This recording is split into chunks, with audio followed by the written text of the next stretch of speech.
Online base में आप सभी का स्वागत है। टॉपिक है अर्ध शक्ति बिंदु। अर्ध शक्ति बिंदु। यदि हम क्या करें, शक्ति और आवर्ती के मध्य क्या खींचे, ग्राफ खींचे। हम क्या कर रहे हैं, शक्ति व आवर्ती के मध्य क्या खींच रहे हैं, ग्राफ खींच रहे हैं।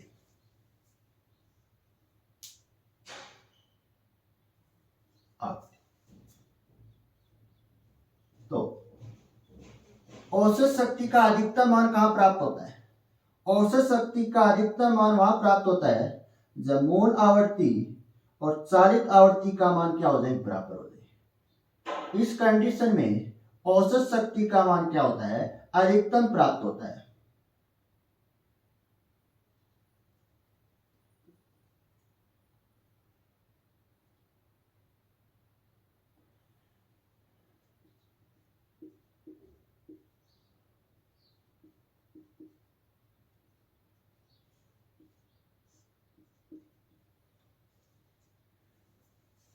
आवर्ती का मान किस, जो मूल आवर्ती और चालित आवर्ती का मान क्या हो जाए, बराबर हो जाए।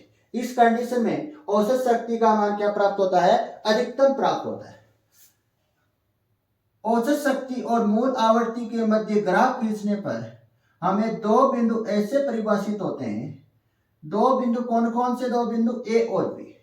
औसत शक्ति और आवर्ती के मध्य ग्राफ खींचने पर हमें दो बिंदु ऐसे प्राप्त होते हैं या ऐसे परिभाषित होते हैं जहां पर औसत शक्ति का मान, जहां पर औसत शक्ति का मान, जहां पर औसत शक्ति का मान है वह औसत शक्ति का मान है वह औसत शक्ति के अधिकतम मान के, औसत शक्ति के अधिकतम मान के क्या होते हैं, आधे प्राप्त होते हैं। इन दोनों बिंदु पर औसत शक्ति के मान वह कितना प्राप्त होते हैं, औसत शक्ति के अधिकतम मान के आधा प्राप्त होते हैं। तो इन बिंदुओं को क्या बोला जाता है, अर्ध शक्ति बिंदु बोला जाता है।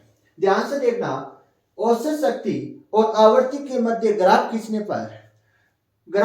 पर औसत शक्ति का मान, अधिकतम मान कहां प्राप्त होता है, मूल आवर्ती व चालित आवर्ती का मान लगभग क्या हो जाए, बराबर हो जाए। वहां पर औसत शक्ति का मान क्या होता है, अधिकतम प्राप्त होता है। लेकिन इस ग्राफ में हमें दो बिंदु ऐसे परिभाषित होते हैं जहां पर औसत शक्ति का मान, जहां पर औसत शक्ति के अधिकतम मान का क्या हो, आधे प्राप्त हो जाए। औसत शक्ति के मान के अधिकतम मान का क्या हो जाए, आधा प्राप्त हो जाए। तो इन बिंदुओं को क्या बोला जाता है, अर्ध शक्ति बिंदु बोला जाता है। तो परिभाषा किस प्रकार से लिखेंगे, ध्यान से देखना।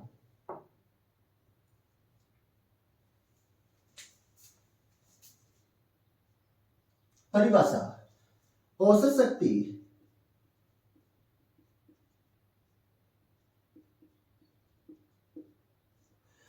शक्ति वह आवर्ती के मध्य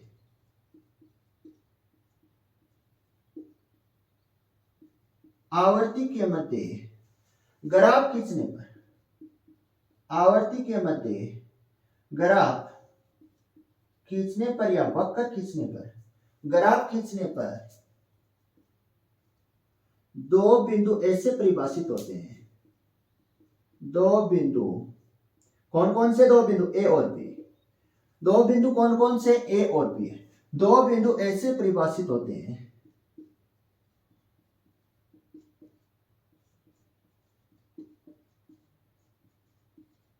जहां पर औसत शक्ति का मान, औसत शक्ति का मान, औसत शक्ति का मान, औसत शक्ति के, औसत शक्ति के अधिकतम मान का,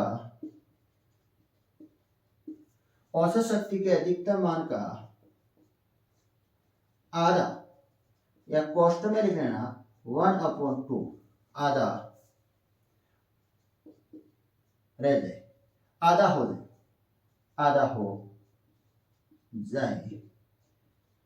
तो वह तो वह बिंदु अर्ध शक्ति बिंदु कहलाते हैं, अर्ध शक्ति बिंदु कहलाते हैं।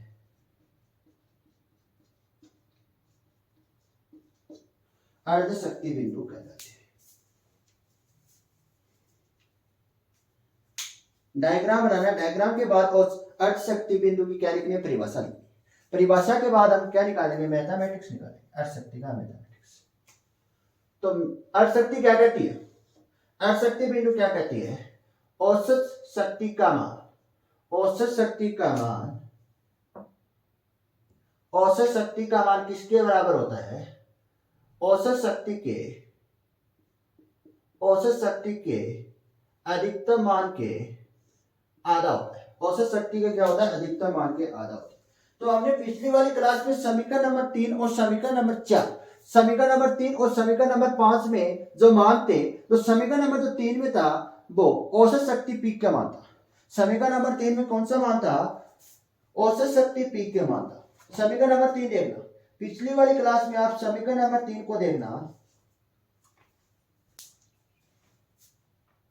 F naught, small F naught, यहां पर क्या आ रहा है, क्या आर अपॉन में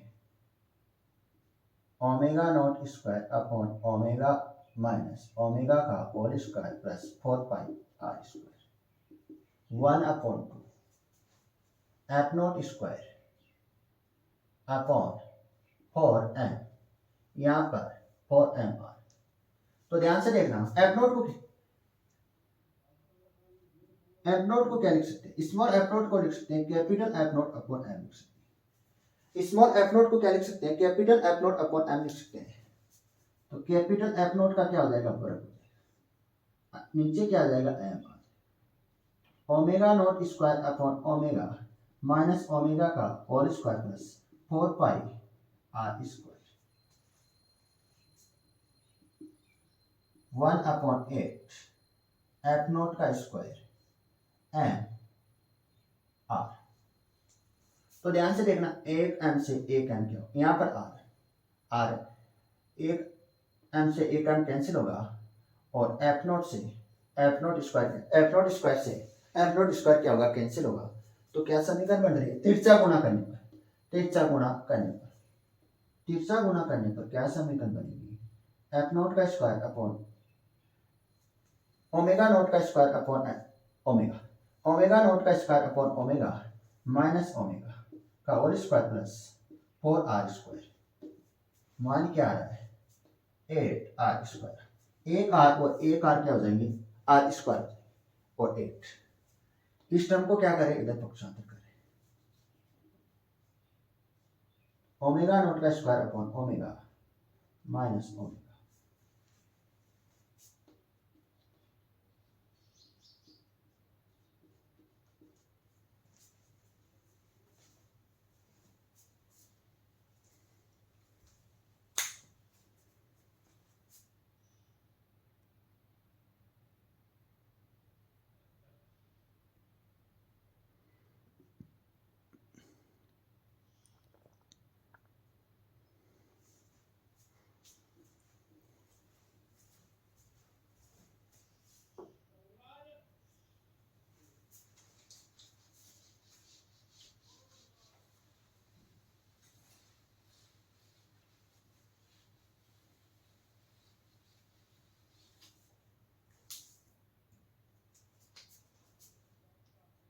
omega naught square upon omega minus omega का whole square 4 R square, omega naught square upon omega minus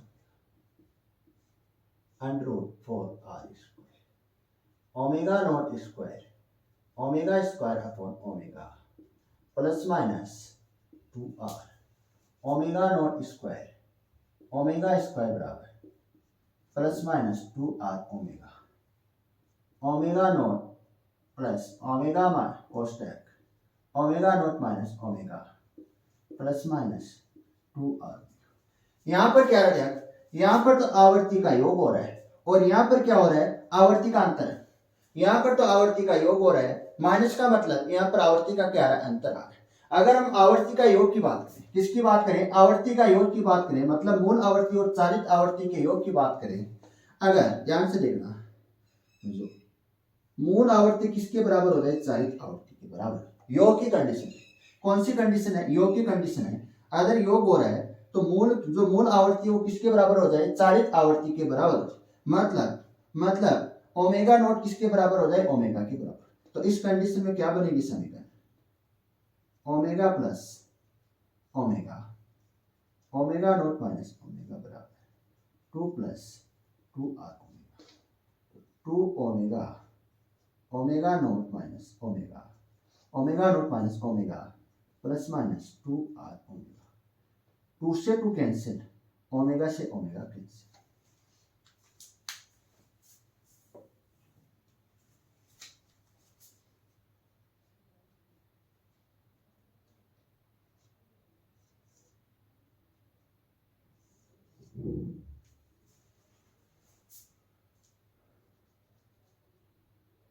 ध्यान से देखना, प्लस माइनस को क्या करें, इधर पक्षांतर करें, और ओमेगा को क्या करें, इधर पक्षांतर करें।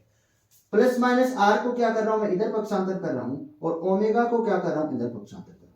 तो क्या टर्म बन रही है, तो क्या टर्म बनेगी, ओमेगा बराबर omega naught plus minus are.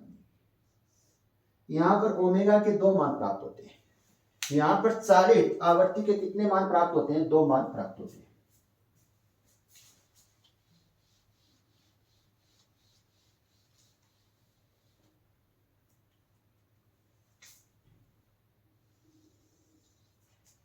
Minus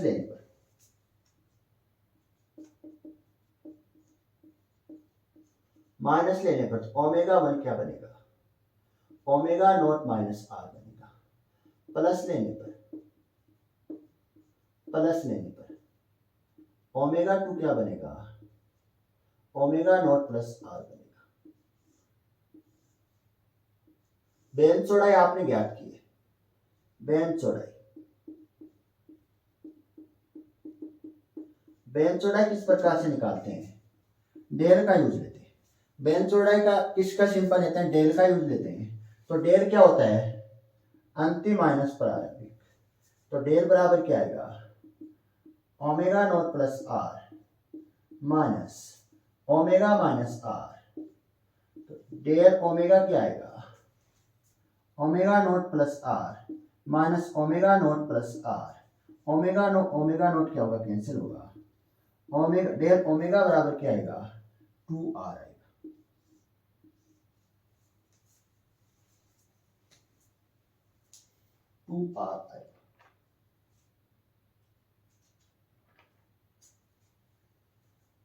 हमने एक टॉपिक पढ़ा है, विशेषता गुणांक।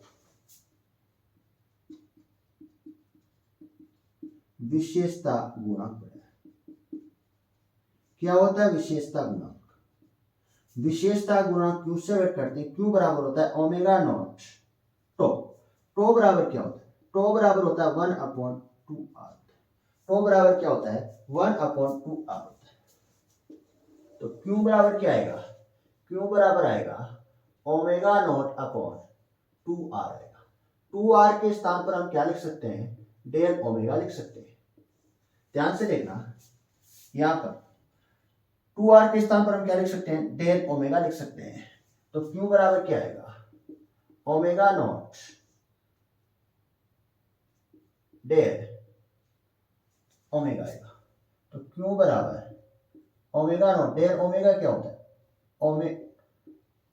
Omega 2 minus omega, del omega क्या होता है, डेल ओमेगा होता है 2 माइनस ओमेगा 1। हम जानते हैं कि ओमेगा बराबर क्या होता है, 2 पाई अपॉन टी होता है। आवर्त काल वह आवर्ती में समय,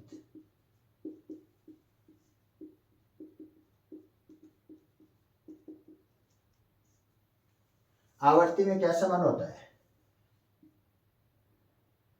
स्मॉल एफ बराबर 1/t होता है। स्मॉल एफ बराबर क्या होता है? 1/t होता है। हम क्या निकालना चाहते हैं? टी निकालना चाहते हैं। हम क्या निकालना चाहते हैं? टी निकालना चाहते हैं।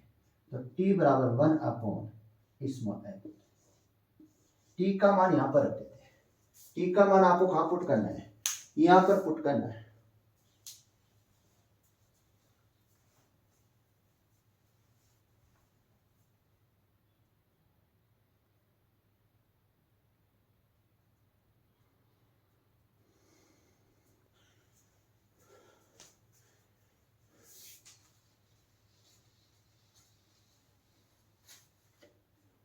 टी का मान आपको यहाँ ओमेगा बराबर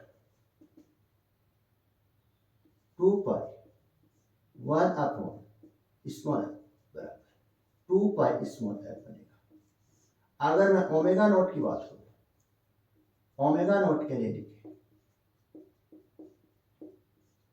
तो ओमेगा नोट क्या आएगा? 2 पाई f0 आएगा। अगर हम ओमेगा 1 के लिए लिखे, ओमेगा 1 क्या आएगा? 2 पाई f1 आएगा, स्मॉल f1। अगर हम किसके लिए लिखे? ओमेगा 2 के लिए लिखे तो ओमेगा 2 बराबर क्या आएगा? 2 पाई f2 आएगा। क्या आएगा? f2 आएगा। तो ये तीनों मान कहाँ रखते हैं? यहाँ पर रखते हैं।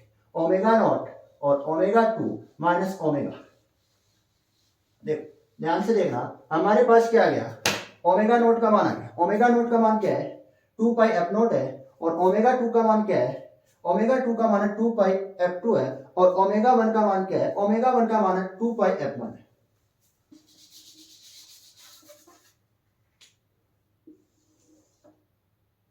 तो Q बराबर क्या आएगा? 2 पाई f0 अपॉन 2 पाई f2 माइनस 2 पाई f1। तो Q बराबर क्या आएगा? f0 f2 minus f। कई बार एग्जाम में आया प्रूफ डेट। Q बराबर prove that f0 upon f2 minus f1।